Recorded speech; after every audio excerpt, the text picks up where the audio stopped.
O título da nossa mensagem desta manhã é Como Viver no Tempo do Fim.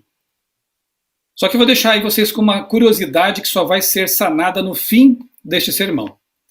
Hoje, exatamente hoje, 17 de abril de 2021, faz 500 anos que aconteceu uma coisa muito importante na história do cristianismo.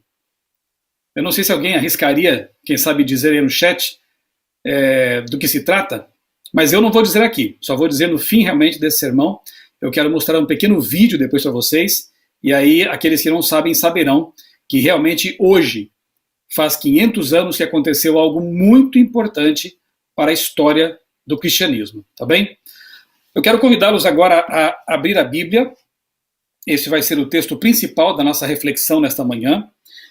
Tito, é a carta de Paulo a Tito, capítulo 2, eu vou ler aqui os versos 11 a 13. Tito 2, 11 a 13. Quem não tiver aí a Bíblia, quem sabe impressa, pode acessá-la aí no dispositivo eletrônico. O importante é que nós tenhamos agora contato com o texto da palavra de Deus, o texto inspirado por Deus. Vamos lá?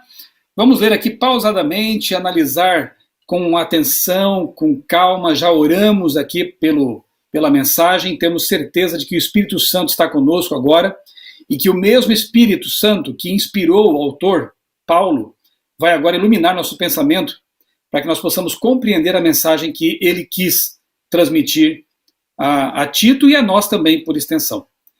Diz assim o texto: porque a graça de Deus se manifestou trazendo salvação a todos.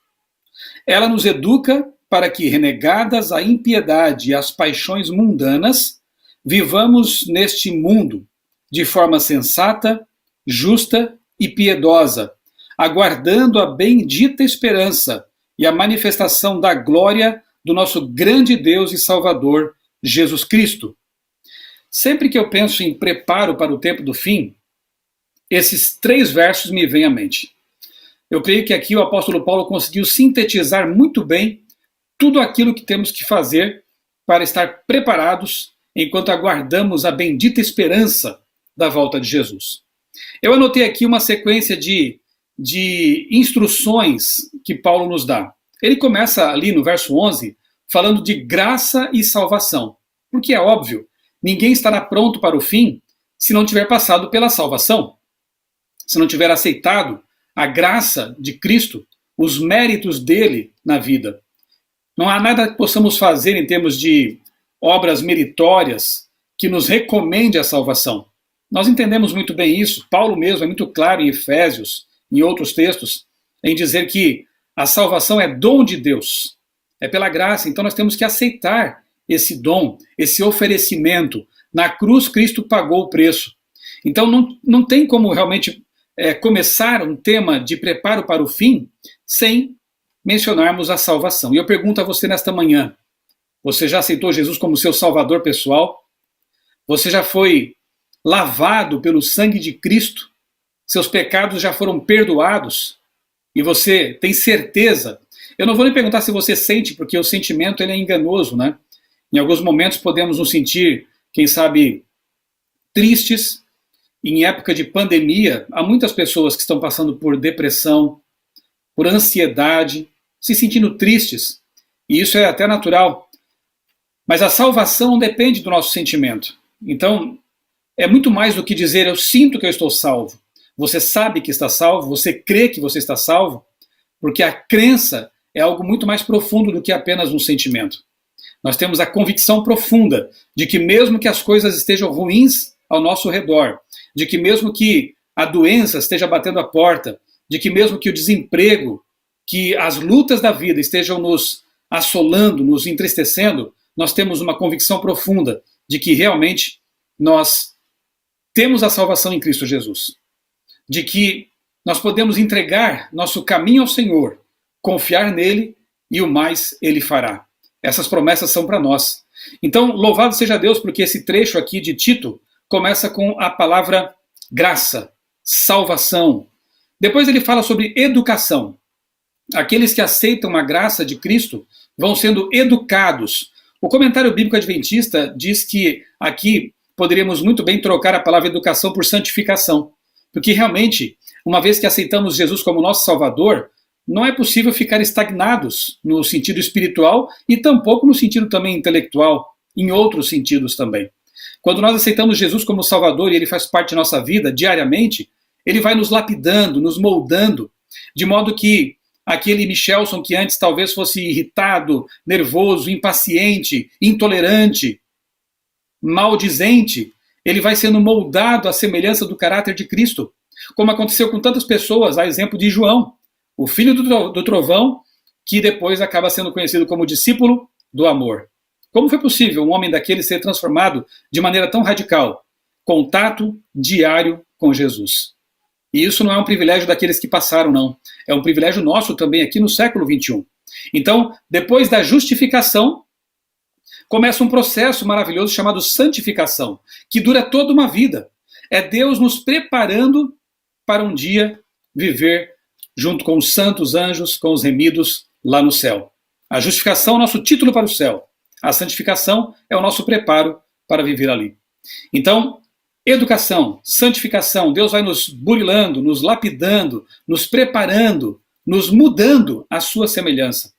Em seguida, Paulo fala que nós temos que renegar a impiedade e as paixões mundanas. O que ele quer dizer com isso? Bem, uma vez que nós aceitamos Jesus como nosso Salvador e começamos a passar pelo processo de santificação, começa também um processo consciente de abandonar aquilo que não está de acordo com a vontade de Deus. Então nós renegamos, nós damos as costas para a impiedade. O que é isso? É o pecado mesmo, né? Aquilo que está em desacordo com a vontade de Deus, expressa na Bíblia, é pecado. Então eu tomo a decisão e confio no poder de Deus para conseguir fazer isso, a decisão de renegar o pecado. E as paixões mundanas. Paixões aqui, a palavra grega, né, original grego do Novo Testamento, a palavra é epitimia.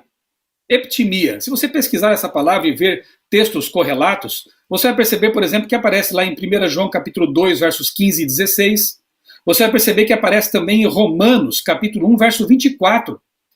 Lá em Romanos, capítulo 1, nós vemos Paulo, mesmo autor de Tito, né, fazendo ali um contraste. Aliás, se você estudar Tito 1 em comparação com Romanos 1, você perceberá que há uma semelhança narrativa, uma semelhança literária muito grande. Ali Paulo contrasta a santidade, a grandiosidade de Deus com a pecaminosidade humana quando longe de Deus. Em Romanos, Paulo diz, Romanos 1, que aqueles que não querem saber realmente de Deus e da transformação que ele pode operar na vida, eles acabam sendo entregues ao pecado e passam a praticar coisas assim bastante abomináveis para Deus. Aqui em Tito, a mesma palavra aparece, epitimia, que significa realmente lascívia, desejo pelo que é proibido. Talvez uma boa tradução fosse a palavra lascívia, né? Desejar aquilo que Deus proibiu. Como eu vou saber o que Deus proibiu para dar as costas para isso, renegar isso? Eu tenho que ler a Bíblia. Eu tenho que estudar a palavra de Deus, porque ela orienta uma vida de santidade, uma vida de pureza. Ela orienta e mostra aquilo que Deus abomina. Aquilo que Deus abomina porque nos machuca, nos faz mal, nos polui, nos degrada. Então, uma vez justificados, uma vez santificados, que é um processo que dura toda uma vida, nós vamos dando as costas, nós vamos renegando o pecado e essas paixões mundanas, que na verdade são coisas que estão em desacordo com a vontade de Deus. E ele diz mais, vivamos de forma sensata e piedosa. Sensatez é algo que também podemos conquistar andando com Deus. Sensatos, ter bom senso, ter uma vida piedosa, uma vida santa, santificada, à semelhança à de Jesus. E finalmente ele diz, aguardando, e a palavra grega, aqui mais uma vez a gente vai ao original e vê coisas interessantes, é prosdekomai. A palavra prosdekomai, ela aparece também em Lucas capítulo 2, verso 22, que é quando Simeão, lembram? Ele aguardou, prosdekomai, ele aguardou e teve a recompensa pela espera. Ele pegou Jesus no colo. Então esse aguardar é um aguardar com a certeza de que nós vamos ver aquilo que nós queremos, ter aquilo que nós desejamos. No caso de Simeão, ele viu Jesus na sua primeira vinda, ele tomou no colo o Messias, o Redentor. Em nosso caso, para quem Paulo está falando aqui em Tito, nós aguardamos, prodescomai, aguardamos a segunda vinda do Messias. E nós vamos vê-lo também com nossos próprios olhos. Transformados, glorificados. Então a promessa é certa. A promessa foi feita por Jesus. E Jesus nunca mentiu. Bonito esse texto, né? Daria para ficar aqui muito tempo, muitas horas, trabalhando só esses 3 versos, né? Que começam com a graça, avançam pela santificação, mostram que nós precisamos dar as costas para o pecado, rejeitar aquilo que está em desacordo com a vontade de Deus, e enquanto isso aguardar com fé a promessa que é certa. A promessa da volta de Jesus. E Paulo ainda dá mais uma lição aqui teológica ao dizer que o Deus que vem é Jesus. Ou seja, aguardando a bendita esperança do nosso grande Deus, da vinda do nosso grande Deus e Salvador, Cristo Jesus. Então, aquele que vem é Jesus, e ele também é chamado por Paulo de Deus. Ele é o Criador do universo. A palavra glória aqui é outra também conhecida daqueles que estudam as línguas originais, né? Epifaneia, daí também vem epifania, né? Ou seja, é uma presença gloriosa, é uma manifestação real. Ou seja, Jesus vem, como dizem outros autores também da Bíblia, Mateus, Lucas, enfim, João no Apocalipse, ele vem em glória e majestade.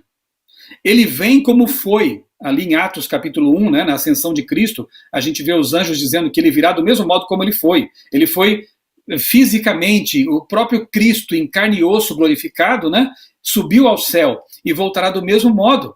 Então, o Cristo que nós aguardamos não é um fantasma, não é um relâmpago, é uma comparação apenas que ali Mateus faz, é o Cristo real. Você poderá contemplar o rosto dele, você poderá abraçar Jesus e estar para sempre com ele. Essa é a promessa para aqueles que aguardam e vivem no tempo do fim. E nós cremos que nós estamos vivendo esse tempo, portanto, está próxima a promessa, está próximo o cumprimento da promessa. Eu poderia dizer que as pessoas que aguardam, que vivem no tempo do fim, devem ter uma vida de comunhão com Deus, de intimidade com Deus, de fidelidade à Bíblia e de coragem diante da oposição. Porque o remanescente de Deus vai enfrentar muita oposição nesse mundo. Sempre foi assim. Aqueles que quiseram andar com Deus, fiéis à palavra de Deus, acabaram enfrentando oposição. Mas tiveram a promessa de que Deus estaria com eles todos os dias. Aliás, Jesus disse, eis que estarei convosco todos os dias, até a consumação do século, ou seja, até o fim. E Ele está conosco. Como é bom saber disso. Eu começo pelo primeiro ponto aqui, então, comunhão com Deus. Lá em Êxodo capítulo 33, eu vou resumir a história para que o nosso tempo aqui não avance demais. Nós vemos ali Moisés descendo do monte e ficando decepcionado ao ver que o povo havia se corrompido, adorado um bezerro de ouro. E aí Deus faz uma proposta para Moisés, mas a gente vê que no texto, nas entrelinhas, Deus na verdade está provocando Moisés à intercessão. Ele propõe a Moisés de fazer dele uma nova nação e destruir aquele povo. Deixa que eu faça isso. Deus não precisa pedir nada para ninguém. Mas ao pedir a Moisés, ele estava, como eu disse, provocando Moisés a interceder. E Moisés intercede pelo povo. E Moisés diz, Senhor, não faça isso. Risco o meu nome, se for para destruir esse povo. Aí Deus diz, tá bom, eu vou então enviar o meu anjo com vocês. Eu não vou mais com vocês porque vocês são um povo de dura serviço, um povo teimoso, um povo que me rejeita. E eu vou enviar então um anjo. Sabe, alguns poderiam pensar, mas tá bom demais, né? Um anjo de Deus junto conosco, com o povo. Mas Moisés era alguém que não se contentava com pouco quando o assunto era Deus. E ele então diz para Deus, Senhor, eu consigo imaginar mais ou menos o diálogo assim, Senhor, muito obrigado pelo anjo, mas é pouco. Não nos faças sair deste local se tu não fores conosco. E aí Deus diz, tá bom, Moisés, em resposta ao seu pedido, eu irei com vocês. Já estava bom demais, na verdade. Moisés conseguiu convencer Deus de ir com o povo, de ir com eles. Isso pela oração intercessória. E aí Moisés aproveita o momento e faz outro pedido. Um pedido que nós poderíamos até pensar, agora ele exagerou. Senhor, mostra-me a tua glória. E agora, como Deus poderia resolver esse assunto? Porque em nosso corpo de pecado, né, nosso corpo caído, antes da glorificação, não podemos ver a glória de Deus. Um dia poderemos, mas hoje não. E nem Moisés, ele também era um pecador. Mas era um pedido tão especial que Deus queria muito atender. Então Deus, ele elabora um plano. Ele diz: Moisés, você vai ficar aqui nessa rocha, na fenda dessa rocha. Eu vou cobrir você com a minha pequena mão, imagine o tamanho, né? Eu vou cobrir você com a minha mão e passarei. E você me verá pelas costas. Tá bom assim? Eu, pela fé, consegui imaginar Moisés dizendo: tá bom, Senhor, tá bom demais. Muito obrigado. E quanto saibamos, Moisés foi um dos pouquíssimos a ter visto a forma de Deus. Ele viu Deus passando ali pelas costas, né? Então eu fico imaginando que se Moisés tivesse parado, né, em suas orações e súplicas lá no começo da conversa, ele teria um anjo. Tá bom, tá ótimo. Mas ele poderia ter perdido os privilégios que vieram depois. Sabe, meus queridos irmãos, muitas vezes nós nos contentamos com pouco quando o assunto é Deus. Nos contentamos talvez em ir à igreja ou assistir aos cultos aos sábados. E quando muito, talvez, um ou outro dia na semana. Alguns de nós se contentam, quem sabe, em estudar a lição da escola sabatina, aquela paginazinha por dia, e já achamos que estamos fazendo muito. Mas, na verdade, Deus quer revelar tanto, tanto, tanto de si para nós. Pense em João. Já não era bom demais ser um dos 12, mas ele não se contentava em ser um dos 12, ele queria ser mais íntimo. Então ele era um dos 3 mais íntimos, não estava bom demais? Não, mas dos 3 ele queria ser o mais íntimo. Ele sempre quis estar pertinho de Jesus. Na Santa Ceia foi ele que encostou a cabeça ali no peito, no ombro de Jesus, do ladinho dele. Na crucificação foi ele quem estava ali, ao pé da cruz. João ele não queria nunca se separar de Jesus. Eu imagino que quando Jesus subiu para o céu, possivelmente tenha sido o discípulo que mais sofreu, porque ele era muito apegado a Jesus. Todo aquele que quiser ter mais de Jesus, vai ter, porque Deus corresponde à nossa busca. Sabe o que acontece com aqueles que querem ter mais de Deus, mais de Deus, mais de Deus? Se você ler Marcos capítulo 9, você verá que na transfiguração de Jesus aparecem lá 2 homens especiais, Elias e Moisés. Moisés foi ressuscitado por Jesus, já está na glória, com Elias e Enoque. Então todo aquele que ama Deus de todo o coração, todo aquele que quer estar pertinho de Jesus o tempo todo, um dia estará de fato pertinho de Jesus. Ele vai estar do lado de Jesus, contemplando o rosto de Jesus. Então o primeiro ponto que eu quero destacar aqui: como viver no tempo do fim? Em comunhão com Deus. Em comunhão íntima com Deus. Por meio da leitura da Bíblia, por meio da oração, por meio do testemunho cristão, da frequência aos cultos, de aproveitar tudo que a igreja oferece, tudo que Deus oferece, para que nós cresçamos, aprendamos e estejamos perto dele. Não perca nenhuma oportunidade de estar perto de Deus. Viver no tempo do fim é manter comunhão íntima e constante com o nosso Criador. Segundo ponto, a fidelidade à Bíblia. Já que eu falei que ler a Bíblia é uma das necessidades daqueles que vivem no tempo do fim, eu quero convidar você agora a ler uma história assim pitoresca, interessante aqui no Antigo Testamento.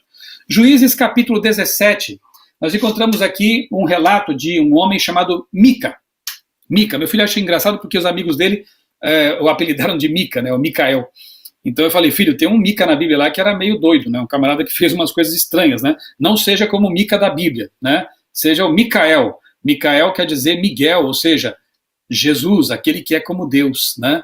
Então um nome muito bonito, Micael. Bem, Juízes 17, eu vou ler aqui a partir do verso 4. Acompanhe comigo a leitura.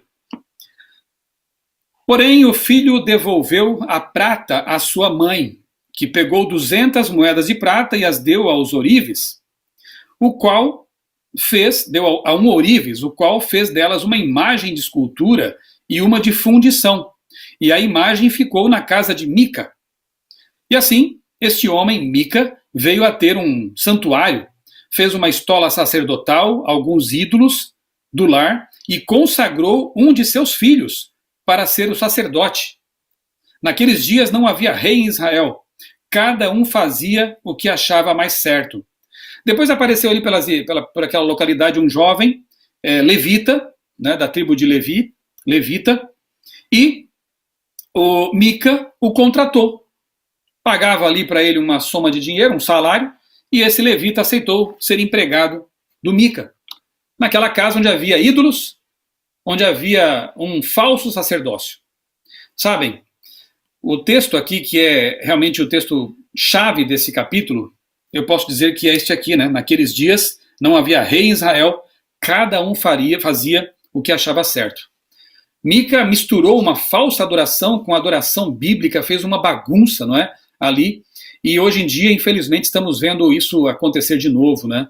Pessoas que estão misturando ideologias estranhas à Bíblia, distorcendo os textos bíblicos, reinterpretando passagens da Bíblia, ressignificando conceitos, princípios, valores bíblicos para dizer que não é pecado aquilo que é pecado. Mais ou menos como Isaías diz lá em seu livro, que ai daqueles que ao bem chamam de mal e ao mal chamam de bem. Inversão de valores, bagunça espiritual. Parecem piedosos porque dizem usar a Bíblia, como Mica, né? Parecem piedosos porque estão ali buscando um sacerdote, pagando um sacerdote falso para promover um culto idolátrico. Parecem piedosos porque citam textos isolados da Bíblia, porque dizem ser cristãos. Mas, na verdade, como diz aqui o apóstolo Paulo no texto de Tito, né? Muitos desses acabam seguindo suas paixões, acabam seguindo suas epitimia, né? Aquilo que vai contra a vontade de Deus, porque não querem abandonar o pecado. Um pé na igreja e um pé no mundo. Isso é triste, é lamentável. Não adianta nós queremos ter uma comunhão com Deus e rejeitarmos a revelação de Deus, a palavra de Deus. Como vamos saber como é Jesus, como é a verdade, como são as doutrinas bíblicas, se nós não estudarmos a Bíblia? Há pessoas que chegam ao absurdo de dizer assim, eu amo a Jesus, mas não gosto de doutrinas. Ora, mas as doutrinas revelam a Cristo, revelam a verdade. Eu amo Jesus, mas não gosto de ler a Bíblia. Mas então que Jesus você está amando? Se Jesus é revelado na Bíblia. Alguns dizem que Jesus tem que ser a chave hermenêutica da Bíblia. Aquilo que não está de acordo com Jesus eu não aceito na Bíblia. Mas como assim? Se as Escrituras são a revelação de Cristo. Examinais as Escrituras, disse Jesus aos fariseus, e ele completa dizendo, são elas que de mim testificam. Eu só posso realmente conhecer Jesus de verdade se eu estudar a Bíblia Sagrada de capa a capa, porque elas são elas que testificam a respeito de Jesus. Então, item 2, para aqueles que vivem no tempo do fim, tem que ver com o cuidado com os falsos ensinadores, com uma falsa piedade que rejeita a palavra de Deus, que escolhe aquilo que é conveniente, mas deixa de lado aquilo que não lhes convém, porque reprova a sua vida, sua conduta e seu pecado. O segundo ponto importante para quem vive no tempo do fim é crer na verdade como ela é. Não relativizar a verdade como muitos têm feito. Não criar uma Bíblia para si, mas alinhar a sua vida à Bíblia Sagrada. A uma leitura correta, uma leitura responsável, com oração, pedindo a Deus que nos mostre realmente o que fazer, como entender a palavra dele. Terceiro ponto para aqueles que estão vivendo no tempo do fim é fidelidade à missão. Recordando, comunhão com Deus, fidelidade à Bíblia e agora fidelidade à missão. E aqui eu quero mais uma vez ler um texto com vocês que eu acho muito importante, eu de vez em quando medito nele porque há muitas coisas que nos fazem talvez distrair de nossa missão, né? Eu quero ler com vocês Esdras, capítulo 6. Vamos ler juntos? Esdras, capítulo 6. Um livro bem interessante, vem depois de Crônicas, né? Crônicas, depois vem Esdras. No capítulo 6 de Esdras, melhor dizendo, Neemias. É que Neemias vem depois de Esdras, né? Neemias, capítulo 6. Esdras e Neemias, né? São dois líderes muito importantes e vale a pena meditar no livro deles. Mas eu quero ler agora Neemias, capítulo 6, com vocês. Em Neemias, capítulo 6, nós encontramos aqui o relato da reconstrução de Jerusalém, de seus muros, né, do templo. Um momento muito especial na história de Israel. Eu vou ler aqui alguns versos desse capítulo. Neemias, capítulo 6. Se você encontrou Esdras antes, é só avançar um livro, né? Neemias, capítulo 6, a começar aqui do verso 1. Diz assim: Quando Sambalate, Tobias, Gesem, o árabe, e o resto dos nossos inimigos ouviram que eu tinha reconstruído a muralha e que nela já não havia brecha nenhuma, ainda que até este tempo eu ainda não tivesse colocado os portões No seu lugar, Sambalate e Gesem mandaram dizer a mim: venha, vamos nos encontrar numa das aldeias do vale de Ono. Na verdade, o que eles queriam era me fazer mal. Por isso, enviei-lhes mensageiros para dizer o seguinte: estou fazendo uma grande obra, não posso descer até aí. Por que devo parar a obra para ir me encontrar com vocês? 4 vezes eles fizeram o mesmo pedido, mas eu lhes dei sempre a mesma resposta. Mais adiante encontramos aqui no verso 11: Você acha que um homem como eu fugiria da obra, do trabalho, de enfrentar as dificuldades? Enfim, nós vemos aqui um homem focado na missão. Ele tinha que reconstruir os muros, né? Tapar as brechas. Alguns até interpretam isso de uma forma assim mais homilética, né? Nós também somos reparadores de brechas no muro da verdade, né? Nós temos que ser pessoas que pregam a verdade e reparam essas brechas. Mas enfim, ali estava Neemias reconstruindo o muro, a cidade. E aí alguns inimigos tentaram distraí-lo da missão. Vamos conversar, vamos lá naquela cidade bater um papo. E ele dizia: não, eu tenho uma obra muito importante para fazer. Sabe, meus irmãos, minhas irmãs, há muitas coisas neste mundo, nesse tempo final da história, muitas coisas que tentam nos distrair da missão também. Tentam desviar nosso foco, tentam nos tirar da obra. E para essas coisas temos que fazer como Neemias fez. Dizer não. Nós temos uma missão a cumprir. Nós precisamos pregar o evangelho ao mundo que perece. Nós precisamos estar em comunhão com Deus a fim de que Ele opere em nós a santificação. Nós precisamos alimentar o faminto, precisamos vestir o nu, precisamos fazer uma obra em vários sentidos, né, nos aspectos social e espiritual, a fim de que Jesus volte e termine com essa história de pecado e sofrimento no mundo.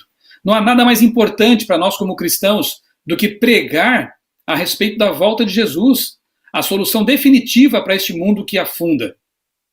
Sambalate, Gesem e os inimigos de Neemias tentaram fazer com que ele parasse com a sua obra. Ele não desistiu. Ele disse que não era um homem de desistir, de fugir, de se importar com a oposição. Façamos o mesmo. Foco na missão, foco na nossa vida de santidade, foco na volta de Jesus. Não permitamos que Satanás e seus asseclas, seus seguidores, nos desviem dessa missão, nos atrapalhem, nos distraiam, a ponto de esquecermos por que estamos aqui e de quem nós somos. Esse é o terceiro ponto que, para mim, é realmente muito importante. Vamos lembrar? Comunhão com Deus, fidelidade à Bíblia e fidelidade à missão que Deus nos confiou. E quarto e último ponto, coragem diante dos opositores. Como Neemias foi, corajoso, como os primeiros cristãos foram, mesmo em meio à perseguição, à morte, à fogueira, às feras no circo romano, eles foram fiéis até a morte. Fiéis, corajosos, diante dos opositores. Hoje faz 500 anos que aconteceu algo muito importante na história do cristianismo. Eu quero agora mostrar para vocês um pequeno vídeo. Eu estive nesse local importante, eu vou deixar que o vídeo responda essa questão, mate a sua curiosidade. Eu estive há uns 3, 4 anos fazendo uma série de pregações noutro país, você já vai saber qual é, e ali eu tive o privilégio de visitar um local muito importante. Esse local marca realmente o dia de hoje, 17 de abril de 2021. Vou pedir que o nosso amigo aí, que está cuidando da parte de transmissão, coloque agora o vídeo então e depois nós faremos as considerações finais com respeito a esse assunto. A cidade de Worms fica localizada no sudoeste da Alemanha, no estado da Renânia-Palatinado, na margem esquerda ocidental do rio Reno, entre Mogúncia ao norte e Ludwigshafen ao sul. Worms tem menos de 100 mil habitantes e reúne um pouco de tudo: história milenar, berço de lendas, arquitetura de tirar o fôlego e rota obrigatória para quem se interessa pelo judaísmo e pela história do cristianismo. Ficam ali o Museu dos Nibelungos, a muralha medieval e o cemitério judaico mais antigo da Europa, do ano de 1076. Worms também teve papel importante durante a Reforma Protestante. O padre alemão Martinho Lutero foi chamado à cidade para renunciar ou confirmar suas ideias durante a Dieta Real de 1521. A palavra dieta vem do latim dieta, que quer dizer modo de viver. Segundo o dicionário Michaelis, dieta tem dois significados: regime alimentício e assembleia política ou administrativa. Em 1517, o padre Martinho Lutero fez severas críticas à Igreja Católica Romana quanto à cobrança de indulgências, à venda de relíquias religiosas, à proibição de o povo ler a Bíblia e a práticas religiosas infundadas. Para a Igreja Católica, um dos grandes pecados de Lutero foi traduzir a Bíblia do latim para o alemão, a língua do povo. Também em 1517, Lutero afixou na porta da Igreja de Wittenberg suas famosas 95 teses. No dia 16 de abril, Lutero se apresentou diante da Dieta em Worms. Mostraram ao doutor em teologia uma mesa cheia de cópias de seus escritos e então perguntaram se os textos eram dele e se ele acreditava mesmo no conteúdo das obras. Lutero pediu um tempo para pensar em sua resposta, isolou-se em oração e voltou a se apresentar à Dieta no dia seguinte, declarando corajosamente que não podia voltar atrás no que havia escrito. Arriscou a vida em defesa daquilo em que acreditava. No dia 25 de maio de 1521, o imperador Carlos V redigiu o Edito de Worms, declarando Lutero fugitivo e herege. Dessa forma, Worms entrou definitivamente para a história.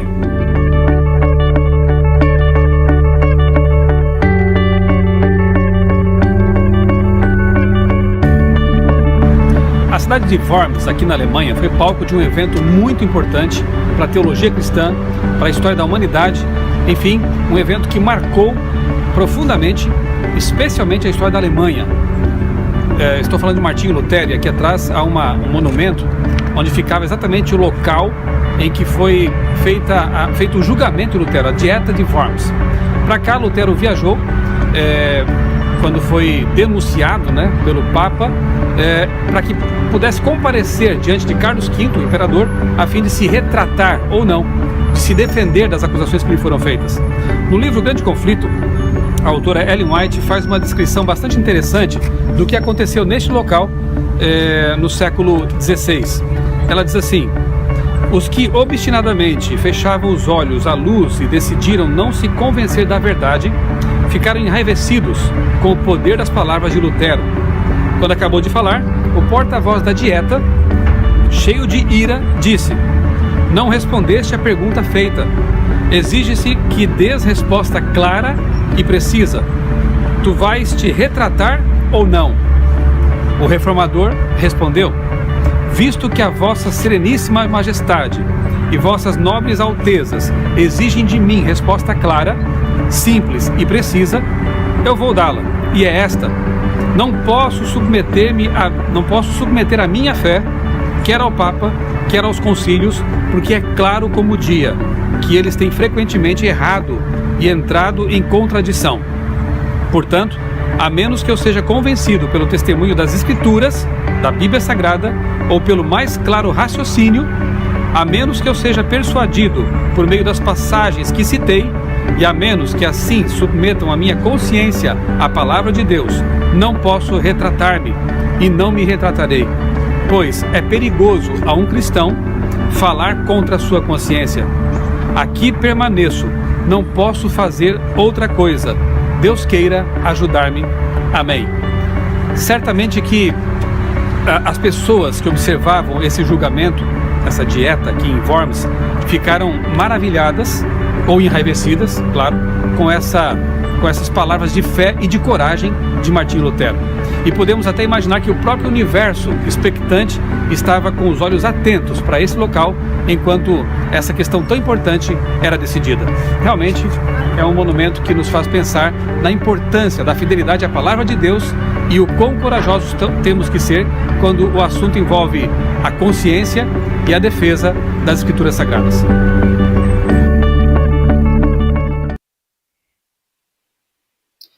"500 anos já faz que Lutero deu esse testemunho de fé tão poderoso lá em Worms, na Alemanha, dia 17 de abril. Sabe, irmãos, chegará o dia, não creio que esteja tão longe assim, em que nós também teremos que comparecer diante de autoridades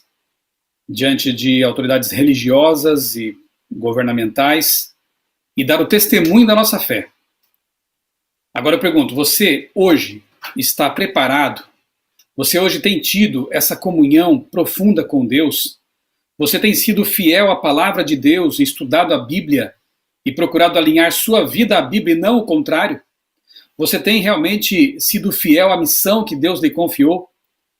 De levar o conhecimento de Cristo aos seus parentes, a seus colegas de faculdade, seus colegas de trabalho, seus amigos?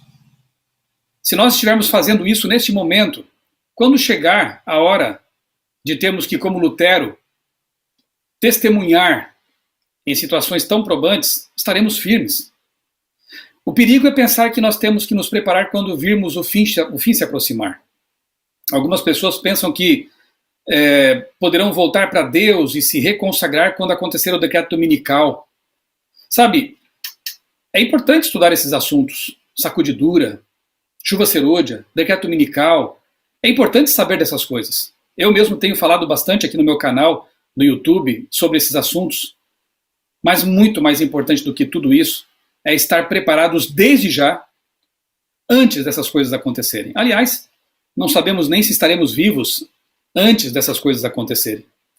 Neste ano que passou, tantas pessoas queridas adormeceram, descansaram e já não estão mais entre nós.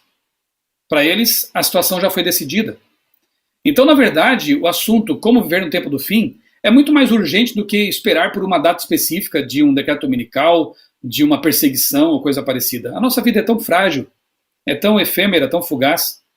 Como diz Salomão, é como uma fumaça, uma neblina. É tudo vaidade. Então o preparo tem que ser diário, constante, a cada momento.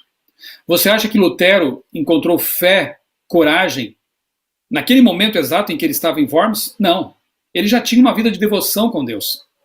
Diz a história que ele levantava muitas horas antes de começar suas atividades, e quando tinha um dia muito cheio mesmo, aí ele levantava mais cedo, para ter mais tempo com Deus. Não existem gigantes espirituais por acaso. Essas pessoas têm uma vida de devoção, de comunhão, de estudo da Bíblia, de missão consistente. Quando a aprovação vem, elas permanecem em pé. Você acha que José, no Egito, resistiu à tentação da esposa de Potifar naquele momento? Quando se deu conta de que estava em perigo? Ou foi antes que ele começou a vencer? Foi antes. Quando decidiu ser fiel a Deus, quando decidiu manter amizade com Deus. É preciso decidir, antes do fim, o que vamos ser lá no tempo do fim. Como viver no tempo do fim? Fiéis a Deus desde já. Mantendo comunhão com Jesus, fidelidade à Bíblia, fidelidade à missão e coragem para enfrentar a oposição. Eu quero ler um último texto com vocês, que é Apocalipse capítulo 12, verso 17. Esse texto fala dos remanescentes do tempo do fim. O povo que estará vivendo realmente as últimas cenas da história deste mundo de pecado. Diz o texto: o dragão, que é Satanás, o dragão irou-se contra a mulher, que é a igreja, e foi fazer guerra com o restante da descendência dela, ou seja, os que guardam os mandamentos de Deus e têm o testemunho de Jesus. Que lá em Apocalipse 19:10 é explicado como sendo o dom de profecia, né? Muito bem. O remanescente fiel de Deus, visível, é aquele que guarda os mandamentos de Deus e crê no dom profético. As pessoas que estarão firmes por ocasião dos eventos finais, que estarão vivendo no tempo do fim, em pé, aguardando a bendita esperança da volta de Jesus, são aqueles que obedecem à palavra de Deus. São aqueles que obedecem à vontade de Deus. São aqueles que amam tanto a Deus, amam tanto a Jesus, que não conseguem fazer outra coisa senão perguntar: Senhor, o que queres que eu faça? Me ajuda a ser como tu queres que eu seja. Eles amam tanto a Deus que obedecer aos mandamentos de Deus e alinhar sua vida à palavra de Deus é o mínimo que eles podem fazer. Por amor. Em reconhecimento da graça, da salvação, do dom precioso e da promessa da vida eterna. Como viver no tempo do fim? Desde já, fazendo o que sabemos que temos que fazer. Esta semana, eu, juntamente com um grupo de pastores, participamos de uma série de reflexões matinais, todos os dias, 5 horas da manhã, E há muitos grupos, irmãos, isso é bonito de ver, muitos grupos de adventistas espalhados por esse Brasil e fora do Brasil, se reunindo em grupos virtuais de oração, de reconsagração. É um fenômeno muito bonito de se ver. Nós temos visto assim como que dois partidos, dois grupos se desenvolvendo claramente na igreja. Isso Ellen White previu, né? Um grupo de pessoas que estaria secularizada, o grupo secularizado, um grupo de pessoas que estaria mais preocupados com as coisas deste mundo do que com as de Deus, e um grupo que realmente estaria buscando a consagração, buscando a santificação, buscando o preparo para a volta de Jesus. De que grupo você quer fazer parte? Espero que seja do grupo de que quer buscar realmente uma consagração maior a Deus. E nesta semana, então, às 5 da manhã, cada dia uma mensagem espiritual, orações, louvor a Deus, foi tão gostoso. E eu preguei na sexta-feira de manhã, e um dos temas foi o pastor Josanã, da divisão sul-americana, um grande amigo, que apresentou ali. E eu vou aqui usar uma ilustração que ele usou, que eu achei muito interessante, eu não sabia disso. Ele contou que Francisco de Assis, certa ocasião, estava ali capinando o seu jardim, e alguém passou por ele e perguntou: Francisco, o que você faria se Jesus voltasse hoje à tarde? Francisco de Assis olhou para ele e disse: eu ficaria muito feliz, porque eu teria tempo de terminar de capinar o meu jardim. Que interessante, não? Alguns talvez dissessem: eu correria para a igreja, eu voltaria para Jesus, eu devolveria o meu dízimo acumulado aqui, eu guardaria os mandamentos, eu me reconciliaria com a pessoa com quem eu briguei, tantas coisas para resolver. Francisco estava tão em paz com Deus e com os semelhantes que não faria nada diferente do que já estava fazendo. Ele estava em paz com Deus. E eu pergunto, se Jesus voltasse hoje, o que você faria? Se há coisas para resolver em sua vida, faça isso então. Se você precisa pedir perdão para o seu cônjuge, para os seus filhos, se você precisa pegar o telefone e ligar para alguém, faça isso logo depois desse sermão. Não espere para amanhã. Se você precisa resolver uma situação lá no seu trabalho, se você precisa deixar a desonestidade para trás, se você precisa ser fiel a algum mandamento que você vem quebrando, se você precisa ser fiel ao seu cônjuge também, se você precisa resolver sua fidelidade com Deus em algum aspecto, faça isso hoje, não espere para amanhã. Para que se alguém perguntar para você o que você fará ou faria se Jesus voltasse hoje, você pudesse então dizer aquilo que eu venho fazendo desde sempre. Comunhão com Deus, fidelidade à palavra de Deus, fidelidade à missão de Deus e coragem para enfrentar a oposição. Eu não mudaria nada, porque eu já estou vivendo na atmosfera celestial todos os dias. Como Enoque, andou com Deus todos os dias, 300 anos, e chegou o momento que Deus o levou para o céu. Só mudou de endereço. Vai chegar o momento também que nós mudaremos de endereço. Mas que nós comecemos agora, desde já, a praticar as coisas que se esperam daqueles que serão cidadãos do reino eterno. Como viver no tempo do fim? Vivendo desde já uma relação de amizade profunda com o nosso Deus e com o nosso Criador. Vamos orar? Amado Deus, bondoso Pai, muito obrigado, Senhor, porque em Tua palavra Tu nos convidas a uma consagração maior, Tu nos convidas a uma amizade mais profunda contigo. Obrigado, Senhor, porque entendemos que somos salvos pela graça para viver uma vida de santidade, renegando a impiedade, as paixões mundanas, vivendo sensata e de forma justa neste mundo e aguardando a bendita esperança real da vinda do nosso grande Deus e Salvador, Jesus Cristo. Ajuda-nos, Pai, a ser fiéis. Ajuda-nos a tomar tempo de qualidade para aumentar nossa comunhão contigo. Que possamos dedicar tempo para estudar a Bíblia todos os dias. Possamos dedicar tempo à oração. Possamos dedicar tempo à missão também, nos envolvendo de alguma forma na pregação do Evangelho. Enche-nos de coragem para ser como Lutero, que há 500 anos enfrentou autoridades, dizendo que não voltaria atrás porque ele queria ser fiel, antes de mais nada, ao Deus Criador do Universo. Enche-nos dessa coragem também, Senhor, para que possamos proclamar a Tua verdade e, se preciso for, enfrentar também a oposição e a prisão e a perseguição, possamos fazê-lo com a Tua ajuda. Bondoso Deus, que nós possamos estar preparados para a Tua vinda, para a vinda de Cristo, ou então para a nossa morte. É o que nós te pedimos, e agradecemos. Em nome do Senhor Jesus. Amém.